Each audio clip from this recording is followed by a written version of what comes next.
Okay, I want to show you the German short row method today.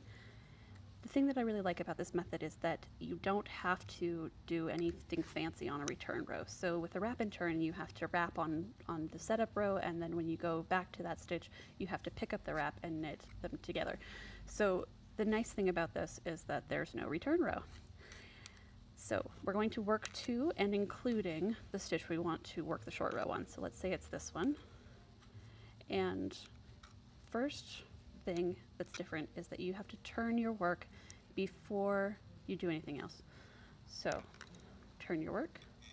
Then we're going to slip that stitch back to the right hand needle.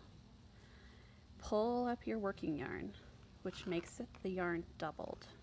So let's do this really close to the camera. So here's your stitch that you slipped back. You're going to pull up the working yarn, and you can see that it makes this little loopy thing going on your needle. Now you need to make sure your yarn is in the right place for your next stitch. So since we're looking at the back side, it needs to be in the front for purl. So we'll do some purling.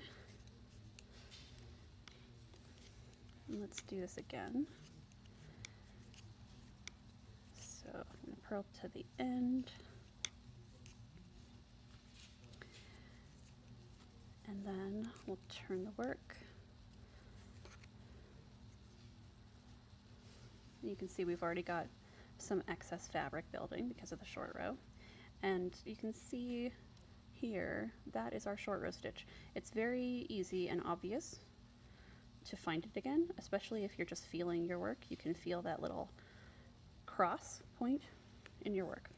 So I especially like to use German short rows if I'm doing something in really dark yarn where a wrap would get lost and I wouldn't necessarily know where my stitch was.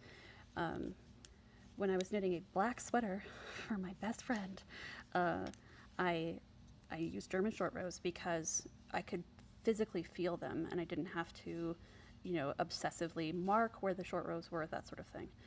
So we're going to work to and including the stitch we want to work a short row on. Turn the work, so you're looking at the opposite side. Slip the stitch back to your right hand needle, pull up on your working yarn to double the stitch, and then make sure your working yarn's in place for the next stitch, which is a purl. Okay, we'll do it one more time, and then I will show you how to resolve them and then do on a purl side. So let's get to the end.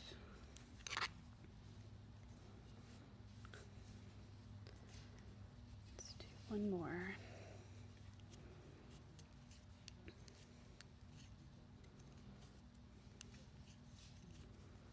Okay, and so we had two in between.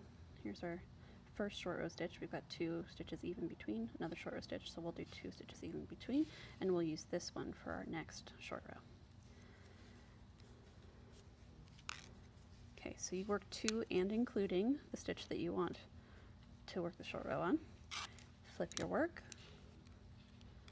slip that stitch to your right hand needle, pull your working yarn up, and make sure it's in the right place for the next stitch. Okay, so now we've got 3 short rows, 3 German short rows along this row, and you can see that the fabric has grown. We've got a nice wedge shape going on, and we can see 1, 2, and 3. Okay, so I'll show you how to do the resolve. It's very, very simple. So we will knit to the first short row stitch. And it's very clear which one it is when you get to it because it's got all these extra twists. So you're going to treat both loops of this twist as if they're a single stitch. So let's see. You can see here's our cross point. We've got the double loops. You're going to just knit through both of them as if they're one stitch. Okay. And we'll keep going. Knit through both of them as if they're one stitch. And the last one, knit through both as if they're a single stitch. Okay.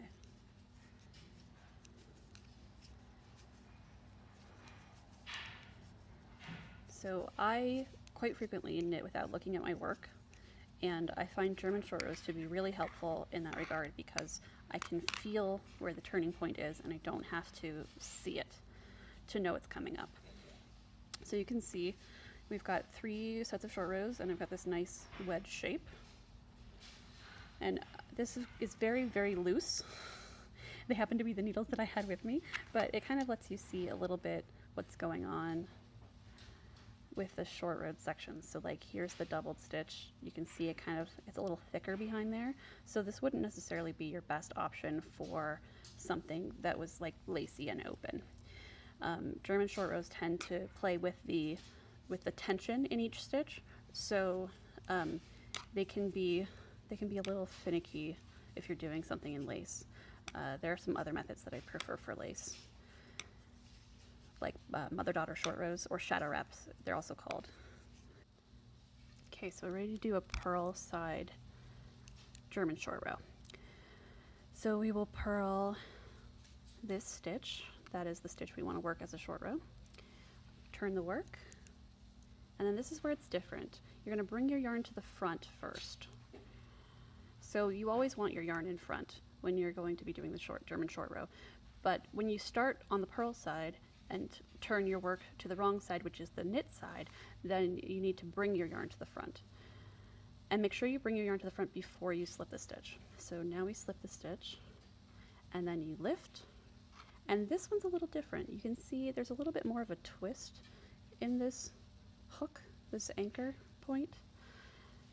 And then, because your yarn's already in the back now, you can just knit the next stitch. So let's get to the end of the row and back again.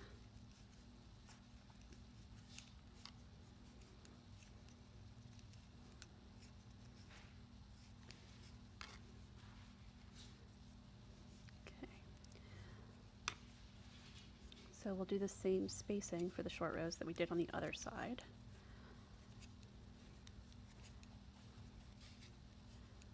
So I'll get 3 stitches before, so you can see this is your short row stitch. It's got a little loopy in here, but it's definitely got that little catch where it doubles. Okay, so this is the stitch that I want to work next as my short row. So I'm going to purl that stitch, turn my work, bring your yarn to the front, slip the stitch to the right hand needle, lift your working yarn, and then knit the next stitch to hold it in place.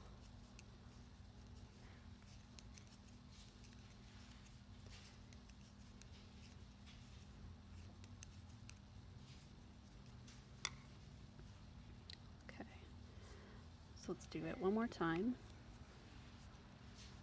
We're going to purl to where our next short row stitch should go.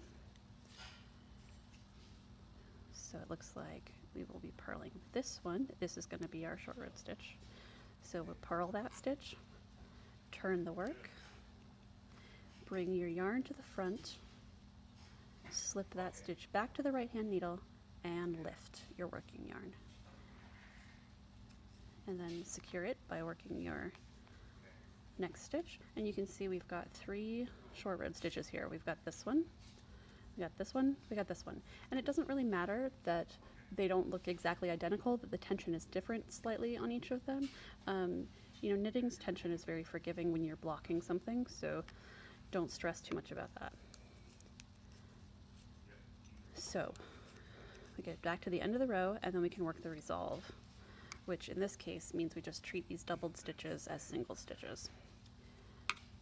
So I will purl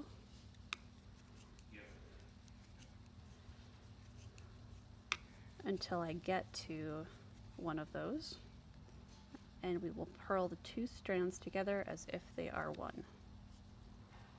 And you can see the little loop kind of disappears. It's pretty handy. Okay, so let's do it again. We purl the 2 stitches as if they're one, and you can watch that little cross kind of just fold into the fabric. It becomes an anchor point for the turning rather than being a doubled stitch once it drops off the needle. Okay, so I did 3 short rows on the right side, 3 short rows on the wrong side, and we're back to basically having a square.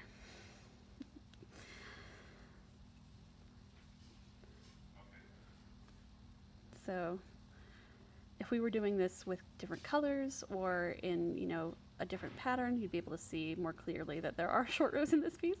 But since this is a demo swatch, it doesn't need to be. I hope that helps with German short rows.